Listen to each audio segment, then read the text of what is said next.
Okay guys, for your homework, go to desmos.com and then somehow come up with the parametric equations to simulate the pendulum. So you've got a particle located at A, B.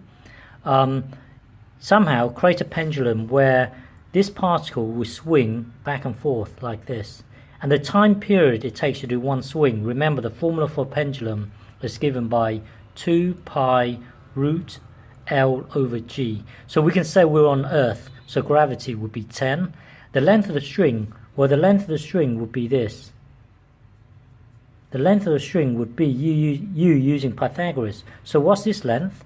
So the length of the string L is given by L squared equals, what's this length? It would be 10 take away the height B and then square it, and then plus this. What's this length? Is A squared, and then square root both sides.